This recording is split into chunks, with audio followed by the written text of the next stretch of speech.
বাড়ির বউয়ের সাথে শ্বশুরবাড়ির লোকজন কেমন আচরণ করবে সেটা নির্ভর করে স্বামীর ইনকাম করা টাকার উপর।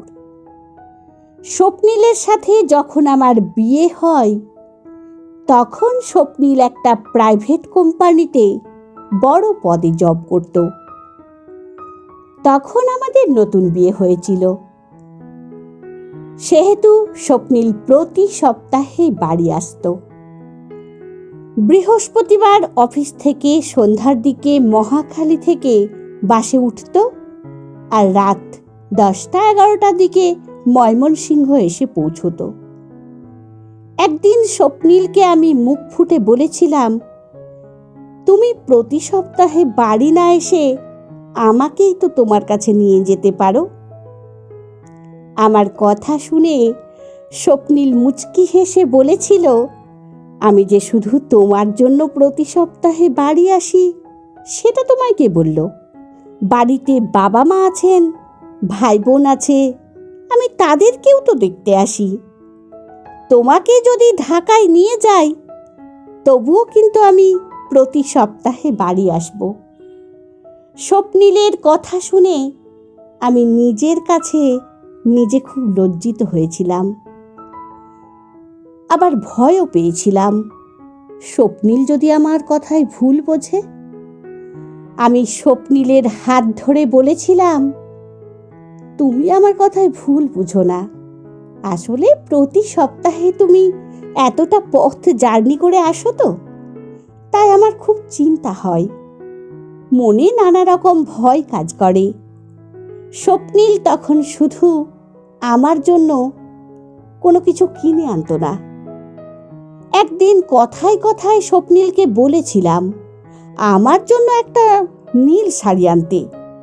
স্বপ্নিল পরের সপ্তাহে যখন বাড়িতে আসে তখন 2টো নীল শাড়ি আনে, একটা আমার জন্য আর একটা ছোট বোনের জন্য। কোনো অকেশনে আমার মা বাবার জন্য স্বপ্নিল যে শাড়ি পাঞ্জাবি কিনত সেই রকম শাড়ি পাঞ্জাবি তার বাবা মার জন্য কিনত। আমার ছোট ভাইয়ের জন্য যে ডিজাইনের শার্ট প্যান্ট কিনত সেম শার্ট প্যান্ট ছোট ভাইকেও কিনে দিত। আমায় যা কিনে দিত সেম জিনিস তার ছোট বোনকেও কিনে দিত। একবার স্বপ্নিলের সাথে শপিং করার সময় আমার একটা জামা খুব পছন্দ হয়েছিল। আমি যখন এটা নিতে যাব তখন স্বপ্নিল দোকানদারকে বলেছিল সেম ডিজাইনের সেম কালারের আর একটা জামা দিতে। দোকানদার যখন বলল এটা শুধু 1 পিসই আছে, স্বপ্নিল তখন সে জামাটা দিতে আমায় না করেছিল। আমি অবাক হয়ে স্বপ্নিলকে প্রশ্ন করেছিলাম, তুমি এইভাবে কেনাকাটা করো কেন? আলাদা আলাদা ডিজাইনের জিনিস কিনলে কি হয়?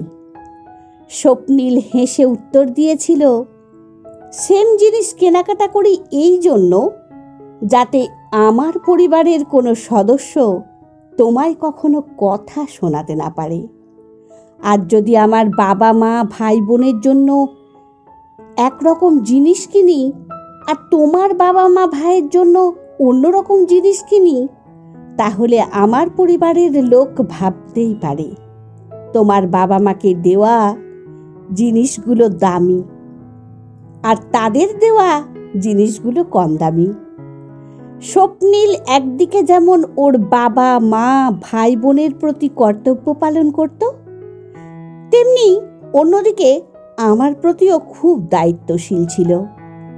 আর আমি নিজেও শ্বশুর শাশুড়ির কাছে ছিলাম লক্ষ্মী বৌমা, আর দেবর ননদের কাছে ছিলাম মনের মতো বৌদি। সময়ের পরিক্রমায় অনেক কিছু বদলে যায়। স্বপ্নিল যে কোম্পানিতে জব করত সেটা হুট করে কিছু সমস্যাজনিত কারণে বন্ধ হয়ে যায়। স্বপ্নিল তখন বেকার, বাড়িতেই থাকে। আর ওইদিকে আমার দেবরের খুব ভালো একটা চাকরি হয়। আমি খুব আশ্চর্য হয়ে লক্ষ্য করলাম বাড়ির প্রতিটি সদস্য আস্তে আস্তে আমার ছোট দেবরের কথা বেশি মূল্য দিতে শুরু করলো। আর আমার স্বামী কিছু বললে সেটা ওরা কানেই নিত না। স্বপ্নিল যদি কোনো কাজের সিদ্ধান্ত নিজের থেকে নিতে চাইতো, শ্বশুর শাশুড়ি বাধা দিয়ে বলতো, আগে নীলকে মানে আমার দেবরকে জিজ্ঞাসা করে নেই।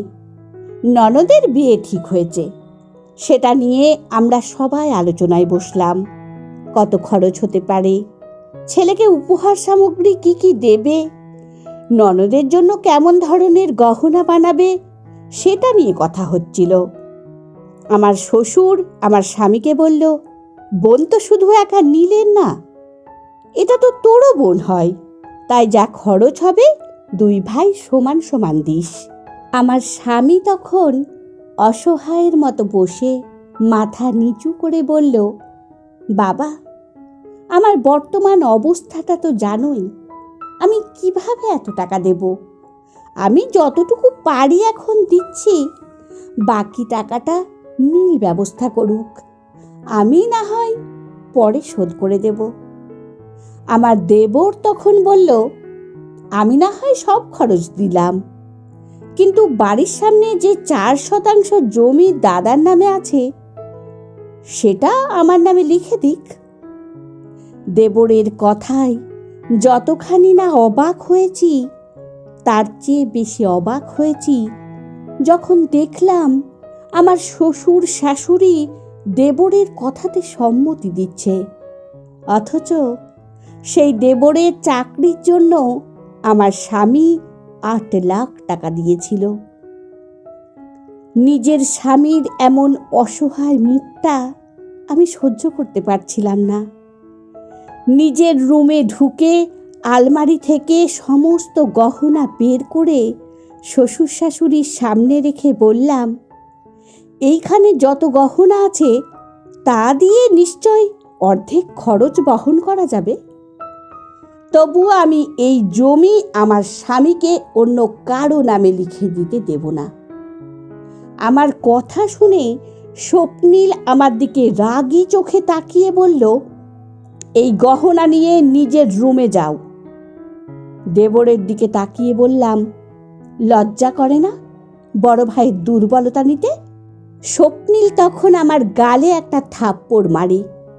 আমি গালে হাত রেখে কাঁদতে কাঁদতে বললাম, যে বাবা মা ভাইয়ের প্রতি দায়িত্বের এতটুকু অবহেলা করনি, সেই বাবা মা ভাইয়ের থেকে প্রতিদান স্বরূপ কি পেলে একটাবার ভেবে দেখো তো। এই কথা বলে নিজের রুমে চলে আসি।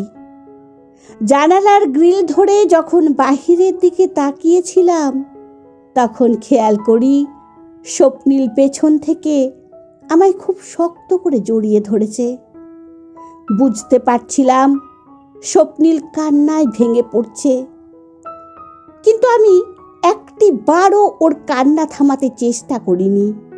কাঁদুক, কাঁদলে যদি ভেতরের যন্ত্রণাটা একটু কমে। দুই ভাইয়ের মাঝে যখন সব কিছু ভাগাভাগি হয়, তখন স্বপ্নিল বলেছিল, মা বাবা আমার সাথে থাকুক।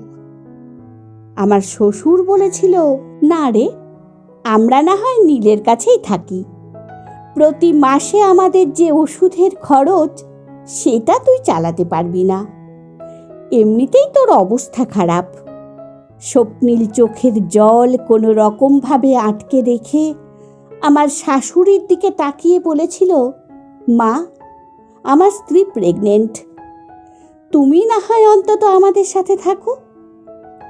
তখন আমার আদরের ননদ তার বড় ভাইকে বলল, দাদা, তুমি তো দেখছি খুব স্বার্থপর, নিজের বউয়ের সেবার জন্য নিজের মাকে কাজের লোক হিসেবে রাখতে চাইছো।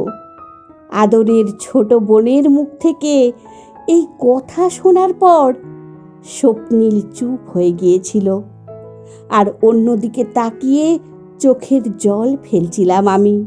স্বপ্নিল যেদিন আমায় বাপের বাড়ি দিয়ে আসে, সেদিনও বাড়িতে ঢোকেনি, আমাকে গেটের সামনে দিয়েই চলে গিয়েছিল। আর যাওয়ার আগে বলে গিয়েছিল, যত দিন চাকরি না হবে তত দিন সন্তানের মুখ দেখতেও আসবো না।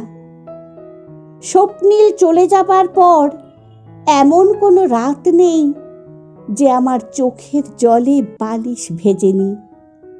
দিন রাত বসে বসে কত যে চোখের জল ফেলেছি সেটা শুধু আমি আর আমার ঈশ্বর জানেন। 3 বছর পর বিকেলের দিকে আমার ছেলে শঙ্খকে নিয়ে আমি যখন ছাদে ঘুরছিলাম, তখন পাশে দাঁড়িয়ে থাকা স্বপ্নিল হঠাৎ বলল, আমি যখন ছোট ছিলাম তখন মাও হয়তো আমাকে নিয়ে এইভাবেই ঘুরত। স্বপ্নিলের কথা শুনে আমি কিছু বলিনি। আমার চুপ থাকা দেখে স্বপ্নিল আমতা আমতা করে আমায় বলল, সন্তানের কখনোই উচিত নয় বাবা মায়ের প্রতি রাগ করে থাকা। বাবা মা কত কষ্ট করে সন্তানকে মানুষ করে। স্বপ্নিলকে আমি থামিয়ে দিয়ে বললাম, সোজাসাপটা বলো, কি বলতে চাও? স্বপ্নিল মাথা নিচু করে বলল, আমি চাই মা বাবা আমাদের সাথে থাকুক। আসলে নীলের কাছে বাবা মা ভালো নেই। শুনেছি নীলের বউ বাবা মায়ের সাথে খুব বাজে ব্যবহার করে। আমি হেসে বললাম, তোমার বাবা মাকে তোমার কাছে রাখতে চাও, এতে আমায় জিজ্ঞেস করার কি আছে? তুমি যে প্রতি মাসে 10,000 টাকা তোমার মা বাবাকে পাঠাও, তখন তো আমায় জিজ্ঞেস করনি। তাহলে এখন কেন জিজ্ঞেস করছো? স্বপ্নিল অবাক হয়ে বলল, তুমি জানতে আমি আমার বাবা মাকে টাকা পাঠাই? আমি যখন জানতে পেরেছি তুমি তোমার বাবা মাকে আমার অজান্তে টাকা দাও, তখন আমি একটুও কষ্ট পাইনি। বরং তোমার প্রতি আমার সম্মানটা বেড়ে গিয়েছিল। আমার খুব গর্ব হতো এটা ভেবে, বাবা মা তোমার প্রতি অন্যায় বিচার করলেও তুমি সন্তান হয়ে বাবা মায়ের প্রতি কর্তব্য ঠিক মতোই পালন করছিলে। আমি শঙ্খকে কোলে নিয়ে যখন নিচে নামবো, তখন স্বপ্নিল পেছন থেকে আমার হাতটা ধরল। তখন আমি ওর দিকে তাকিয়ে বললাম, তুমি চিন্তা করো না, এইখানে তোমার বাবা মায়ের বিন্দু পরিমাণ অসম্মান হবে না। কলমে আব্দুল বাশার পিয়াস, কণ্ঠে সোনালী। বন্ধুরা, গল্পটি যদি ভালো লেগে থাকে তাহলে প্লিজ লাইক, কমেন্ট ও শেয়ার করে দেবেন। আর আমার চ্যানেলের নতুন বন্ধু হলে অবশ্যই সাবস্ক্রাইব করে সঙ্গে থাকবেন আশা রাখছি। ধন্যবাদ। ভালো থাকবেন, সুস্থ থাকবেন।